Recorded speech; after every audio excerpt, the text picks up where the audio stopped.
Does Mike Tomlin deserve any of the credit for the recent success of the Pittsburgh Steelers here in the last 2 weeks? Welcome back to Mike Drop Sports, everybody. I'm Jason. Thanks for stopping through for another episode. Let's talk about Mike Tomlin. And does he deserve any credit, guys? That's the question. Or was this just dumb luck? I understand that this might be a touchy subject for some. And I'm not here to crucify Mike Tomlin in any way. I'm here to start a conversation. I'm here to ask the question.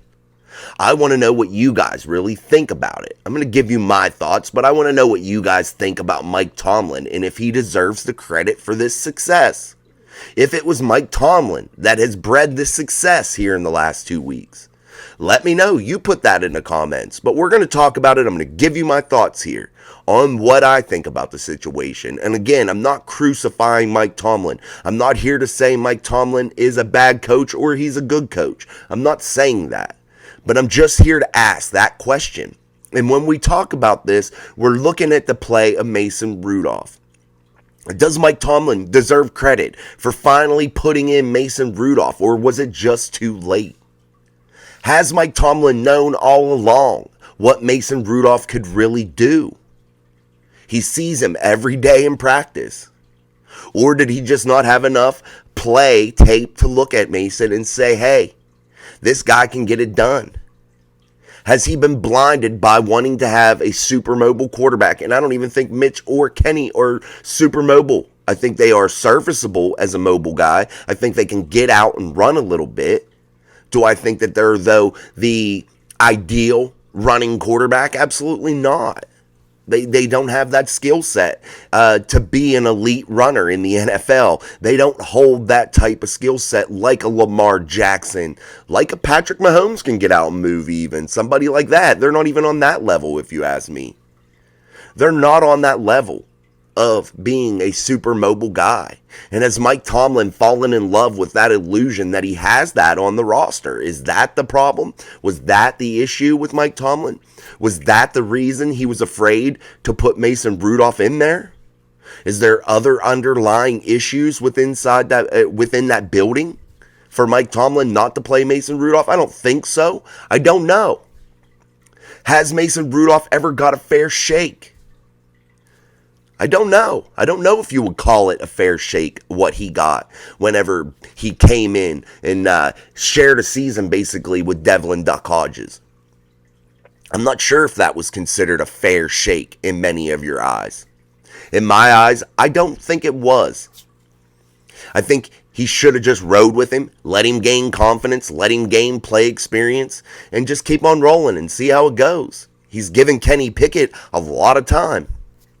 He gave Mitchell Trubisky ample opportunity, a guy that was a veteran that should have been able to come in. He didn't need a shit ton of time to be able to get settled in. He shouldn't have anyway. Was Mike Tomlin blinded by a friend up in Buffalo, a guy that he went to college with, a guy that he's tight with? Was he told by that guy, the Bills head coach, Sean McDermott, was he told, hey, Mitchell Trubisky's that guy? All Mitchell had in Buffalo was one good preseason game. That's basically it, guys.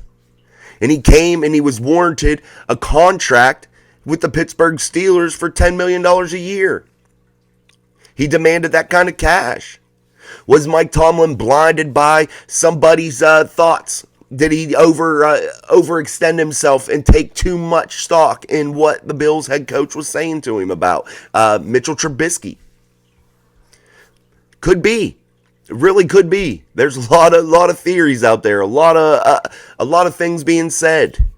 But the main question is, did he wait way too long? Does he deserve the credit for Mason Rudolph's success here in the last 2 weeks? I don't know. Or should it cost him his job for knowing that he had a quarterback on his roster that was better, that could play a little bit better, and not putting him in and not going to him sooner? Maybe he shouldn't have put Mitchell Trubisky in there at all. Why was Mitch even the number 2 to start with? Those are the questions. And there's going to be a lot of those questions throughout the offseason.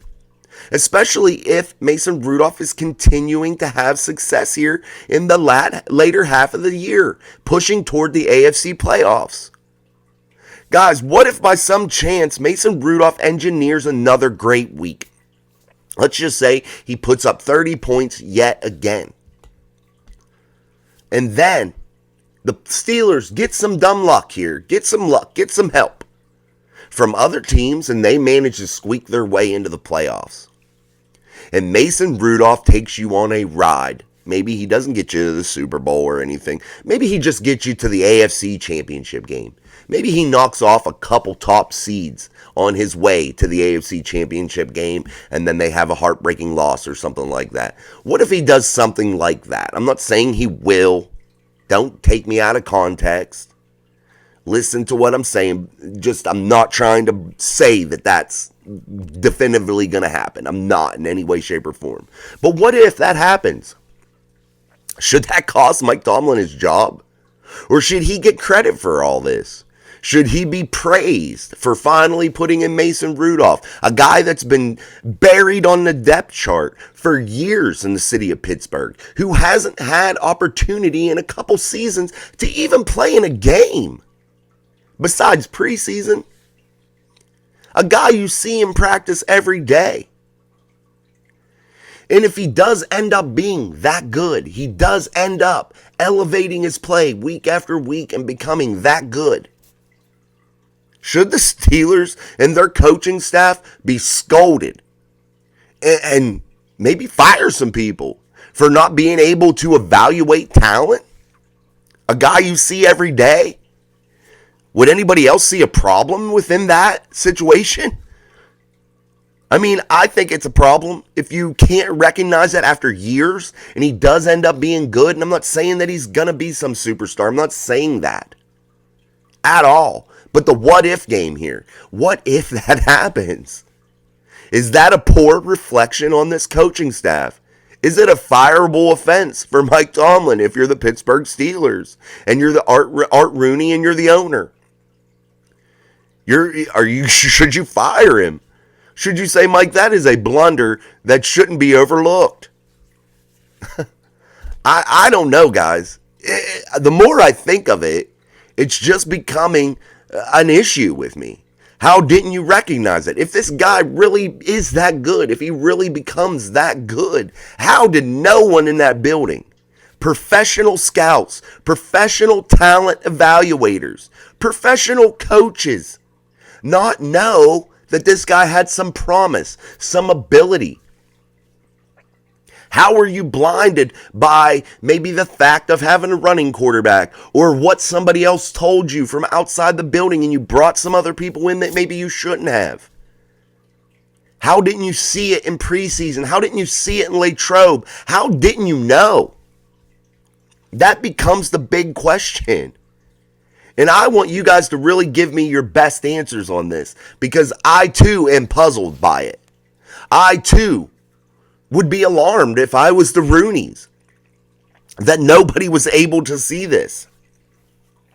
And is there some underlying issue somewhere to why they wouldn't give Mason Rudolph a shot? It doesn't seem like there would be, because you brought him back. You brought him back to be the number 3.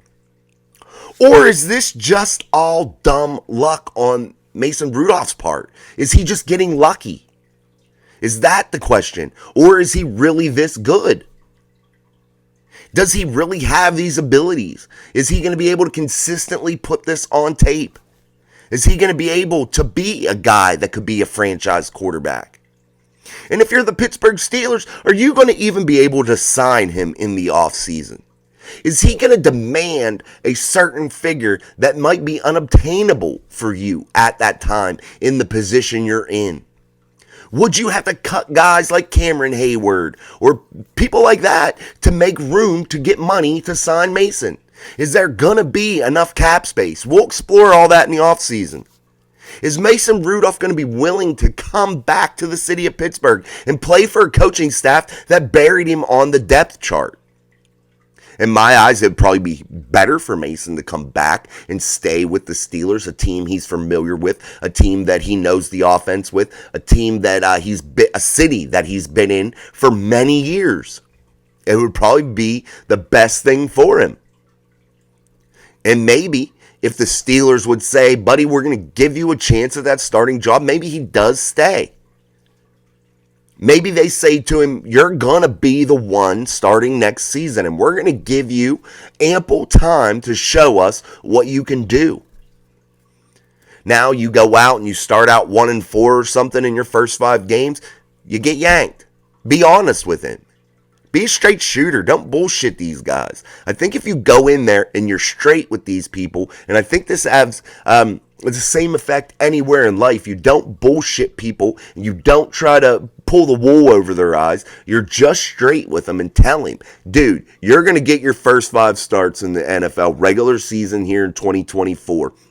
You're going to get the chance to show us that you can be the franchise quarterback of the Pittsburgh Steelers.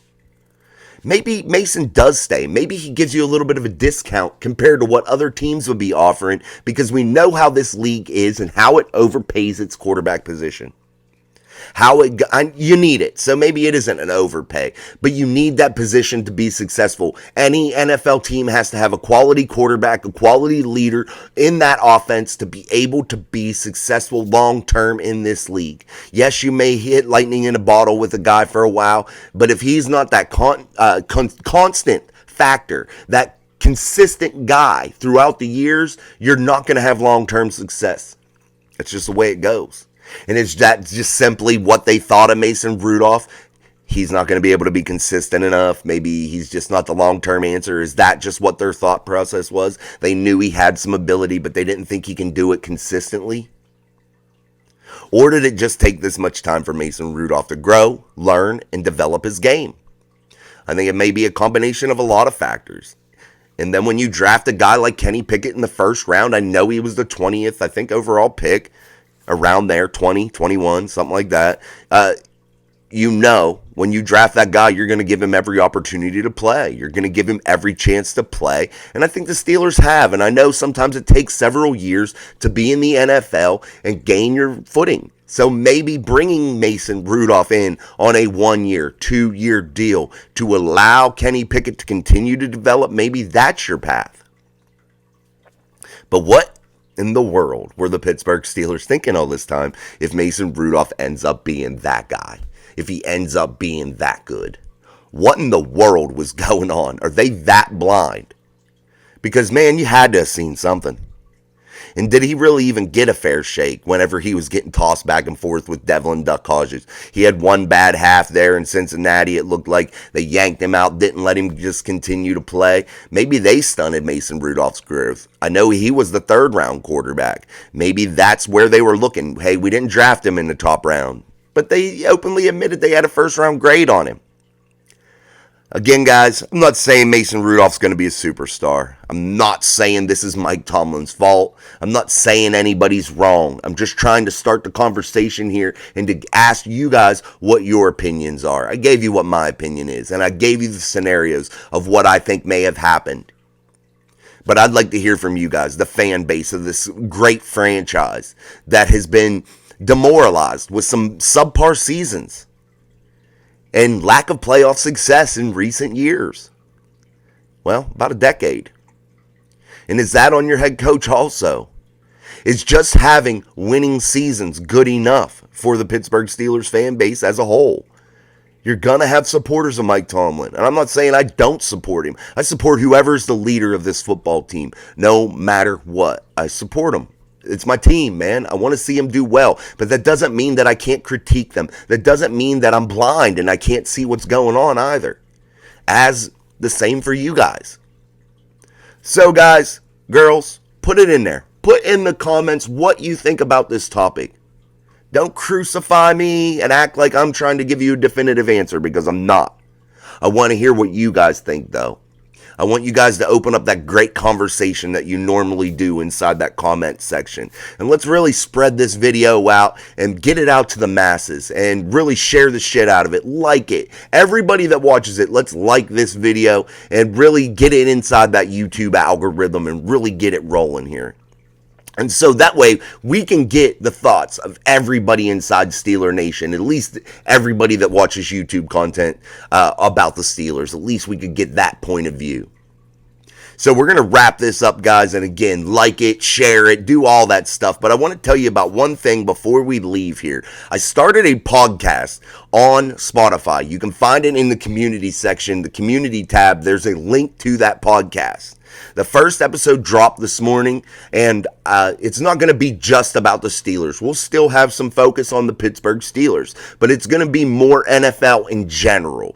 All the NFL. We're going to encompass all the teams and really try to just break it down and have some great conversation throughout the season, throughout the off season, to really just bring light, because no matter what, we need to know what's going on around the NFL as Steeler fans to kind of know who's out there in the free agent market, who's available, draft type stuff, all that kind of thing. So it will be still beneficial in the Pittsburgh Steelers type realm of content, and we will still talk a hell of a lot of Steelers because that's my team, period. So we will talk about them early and often. We talk about them a good bit in the episode that just dropped. So we talk about playoffs, AFC playoffs in general as a whole, all the teams, who's hot, who's not, all that fun stuff. So also share that content to everybody you know and get our podcast out there and get it rolling and get some traction so people start to listen. And again, I really appreciate you all so much for coming to view every day here on Mike Drop Sports. So until next time, I'm Jason. This is Mike Drop Sports. Peace.